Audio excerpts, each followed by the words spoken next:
नमस्ते। आज मैं आपको श्रद्धा पर्व की सांस्कृतिक मान्यताएं इनके बारे में बताना चाहती हूँ। वैसे भी मानवीय व्यवहार में शिष्टाचार एक भद्र गुण है। भारतीय शिष्टाचार जो मूलभूत नियम शास्त्रों में बतलाए गए हैं वे सांस्कृतिक, सर्वदेशिक और सर्वमांगलिक हैं।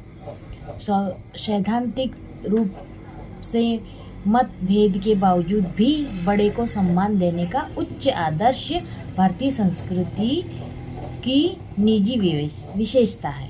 भगवान राम और आचार्य रावण में पारस्परिक प्रतिद्वंदी थी।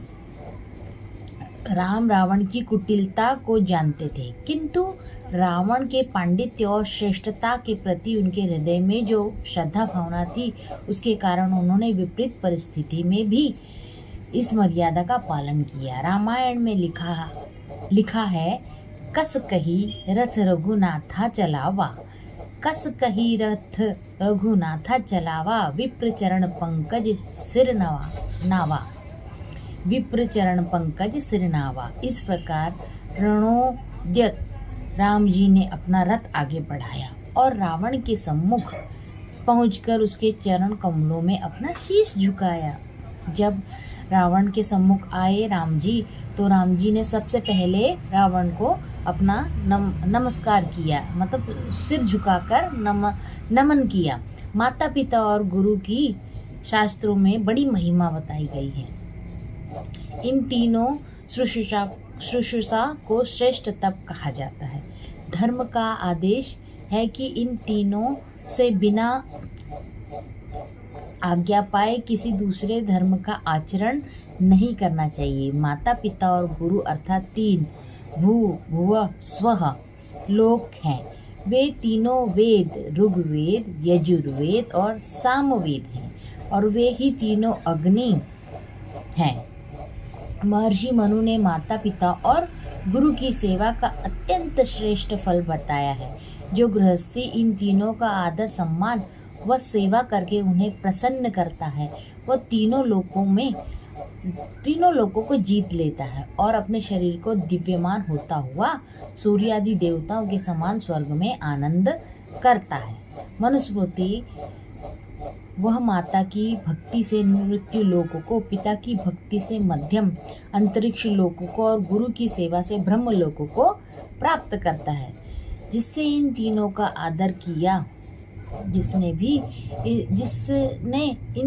आदर किया उसने सब धर्मों का आदर किया। जो भी माता पिता और गुरु का सम्मान करता है वो तीनों का आदर किया है, वो धर्मों का आदर किया है, तो उसकी श्रुति स्मृति विधि विहित सब क्रियाएं निष्फल होती हैं।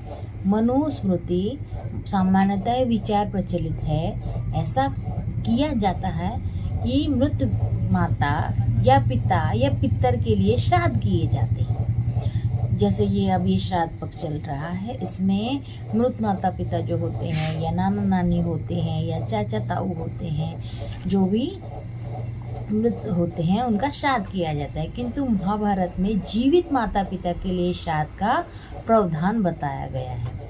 उसमें लिखा गया है कि जीवित माता पिता आदि पालक वृद्धजनों की प्रसन्नता के लिए प्रतिदिन अन्न, जल, दूध अथवा फल फूल के द्वारा श्राद्ध करना चाहिए।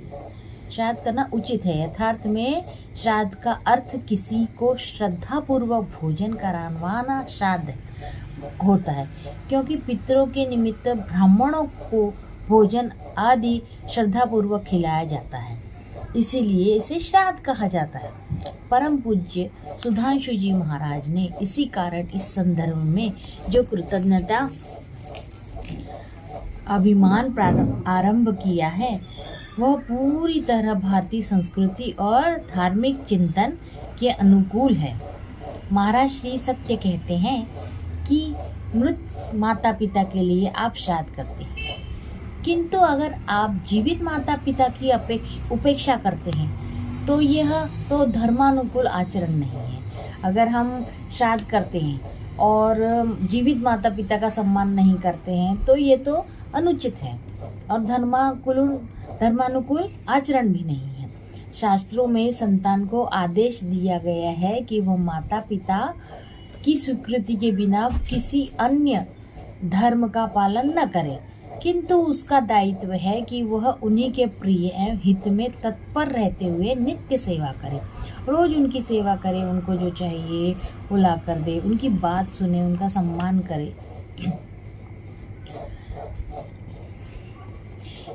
आगे कहा गया है कि संतान माता पिता की सेवा अवरुद्ध उनकी आज्ञा से जो कुछ परलोक के लिए कार्य करे उसे मन, वचन और कर्म से उनके लिए अर्पित करे।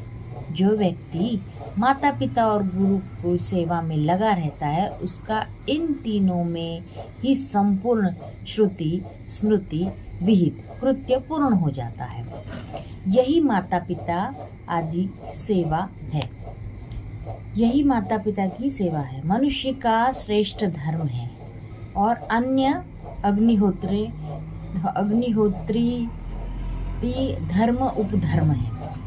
भारत के सांस्कृतिक इतिहास में ऐसे अनेक प्रमाण हैं जब पुत्र ने पिताजी की आज्ञा पालन, मातृ संतोष, पितृ परिदोष और तथा माता पिता की सेवा के लिए अपने जीवन की भी परवाह नहीं की। श्रवण कुमार, आपने श्रवण कुमार की कहानी सुनी होगी। उसने अपने माता पिता को दोनों कंधों पर माता पिता को पूरा तीर्थ यात्रा करवाने का संकल्प किया था और कंधों पर दोनों माता पिता को लेकर वो दर्शन करने जाता था।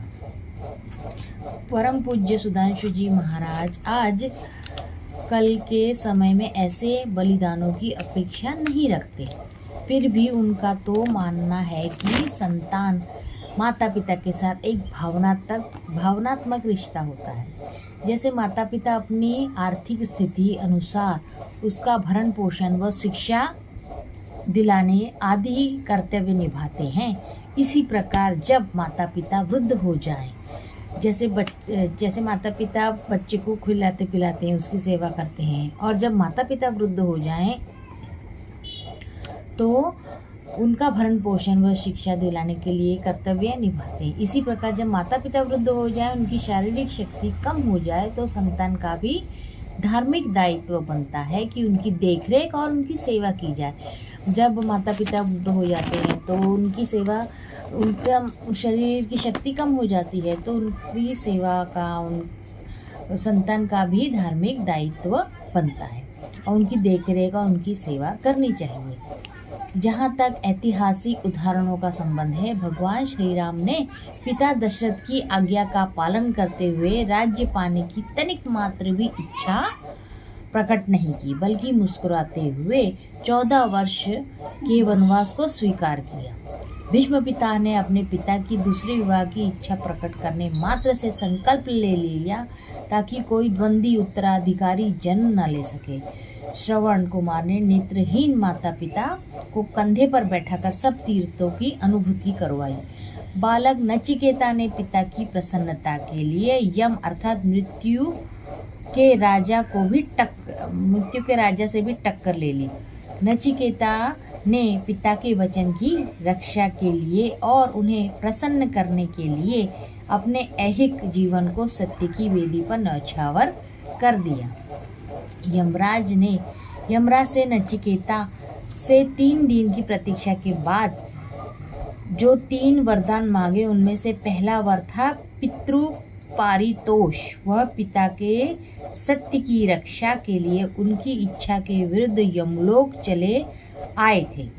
इससे उनके पिता स्वभावतः बहुत खिन्न थे, इसीलिए नचिकेता को सबसे पहले यही आवश्यक जान पड़ा कि उसने सबसे पहले पिता के क्रोध को दूर करना है। इसीलिए यमराज से पितृ पारितोष का वरदान मांगा। यजुर्वेद में संतान को आदेश दिया गया है कि हे पुत्र, शिष्य और पुत्रवधू आदि लोगों तुम उत्तम अन्नादि पदार्थों से पिता आदि वृद्धों का निरंतर सत्कार किया करो और पितृलोक तुमको भी आनंदित करे। जैसे माता पिता आदि बाल्यावस्था में तुम्हारी सेवा करते हैं, वैसे ही तुम लोग वृद्धावस्था में उनकी सेवा यथावत किया करो। ये सामान्य समन सो जीवा जीवेषु मामकाः तेषां श्रीमयी कल्पतामस्मि लोके शतसमः। अर्थात संतान लोग जब तक पिता आदि जीवें तब तक उनकी सेवा किया करें, तब तक वे सत्कार के योग्य होवें और पिता आदि का धनादि वस्तु हो, वह पुत्रों और पुत्रों को वह पिता आदि का रहे।